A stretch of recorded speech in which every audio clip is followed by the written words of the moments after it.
નમસ્કાર ખેડૂત મિત્રો, દેવલક્ષ્મી સીડ્સમાંથી હું પૂર્વાંશ પટેલ. ઘણા ખેડૂત મિત્રોની એક ફરિયાદ છે કે તલ અને મગ 25-30 દિવસના થાય ત્યારે પીળા પડવા લાગે છે અને તેની ઊંચાઈ વધતી નથી અથવા એની વૃદ્ધિ અટકી જાય છે. જો આ સમસ્યાનો સમયસર ઉકેલ ન આવે તો સીધી અસર તમારું ઉત્પાદન પર પડે છે.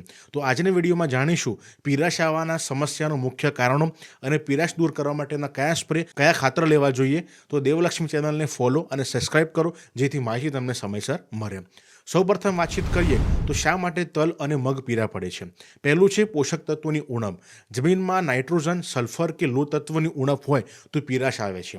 બીજું છે પિયત વ્યવસ્થાપન. વધુ પડતું પાણી આપવાથી અથવા ક્યારામાં પાણી ભરાઈ રહે તો મૂળમાં ફૂગ લાગી જાય છે અને પીળાશની શરૂઆત થાય છે. ત્રીજું છે ચૂસ્યા જીવાત. સફેદ માખી, લીલા તડતડિયા અને થ્રિપ્સ આવવાથી પાન કોકડાઈ જાય છે જેથી કરીને વૃદ્ધિ અટકી જાય છે.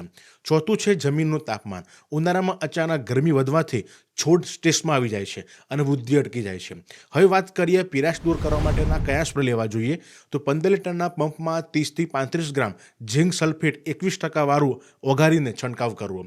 અથવા તમે જો પિયત આપવાના હોય તો 1 વીઘા દીઠ 2 થી 3 કિલો ઝીંક સલ્ફેટ રેતી અથવા ખાતર સાથે ભેળવીને આપી શકાય છે. બીજું ખેડૂત મિત્રો, જો છોડની વૃદ્ધિ અટકી ગઈ હોય તો 19-19-19 ખાતર 100 ગ્રામ પ્રતિ પંપ લઈ છંટકાવ કરવો અને મૂળના વિકાસ માટે હુમિક એસિડ લિક્વિડ અથવા પાવડર સાથે એટલે કે પીએચ સાથે આપી શકીએ છીએ અથવા પંપમાં 50 ગ્રામ લઈ આપણે છંટકાવ કરવો જોઈએ. આ ત્રણેય વસ્તુઓ મિક્સ કરીને છંટવાથી 4 થી 5 દિવસમાં તમને રિઝલ્ટ દેખાશે. માહિતી તમને સારી લાગી હોય તો ચેનલને ફોલો અને સબસ્ક્રાઇબ કરો અને કોઈ પ્રશ્ન હોય તો મને કોમેન્ટમાં પૂછી શકશો.